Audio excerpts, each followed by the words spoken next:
Bom dia, presidenta, ao público que nos acompanha aí pelas redes sociais, TV Câmara.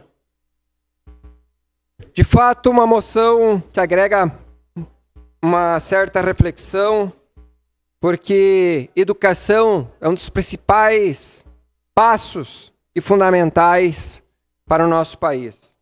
Como diz uma frase, que um povo que não sabe ler e nem escrever é um povo indefeso perante a sociedade. Educação, saúde, são algo de extrema importância.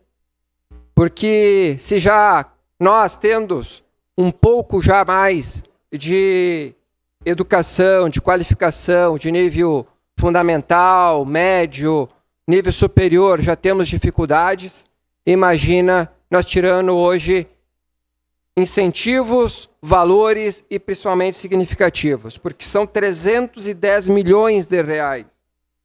Então, o ministro da Fazenda, da Educação, ele tem que sim repensar, refletir, porque não se pode jamais tirar dinheiro da educação. Educação é fundamental.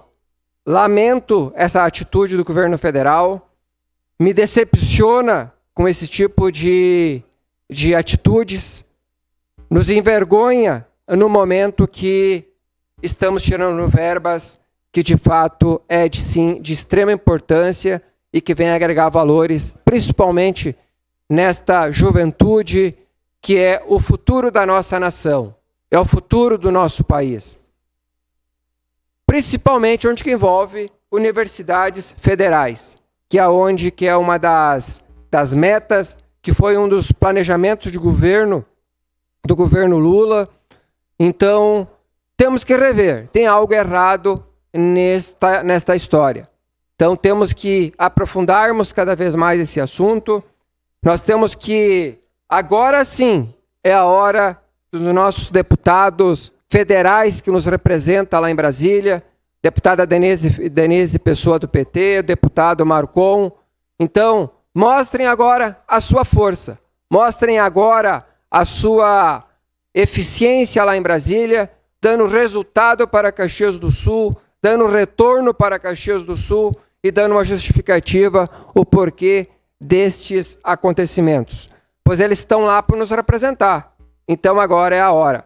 Como também, nós também temos o nosso deputado Luciano Azevedo, do PSD, também precisamos que eles nos dê esses avanços, essas informações, porque que possam eles, que têm o poder da caneta, o poder de chegar junto aos ministros, junto ao governo federal e dar essa resposta a nós, contribuintes e população, não só do Rio Grande do Sul, não só da Serra Gaúcha, não só de Caxias do Sul, mas em nível de país. Meu muito obrigado, a presidenta, e já confirmo aqui meu voto e peço o apoio dos demais colegas vereadores para que possamos aprovar sim essa moção, que é de grande valia para a educação do nosso país e agora falando da nossa cidade de Caxias do Sul. Meu muito obrigado.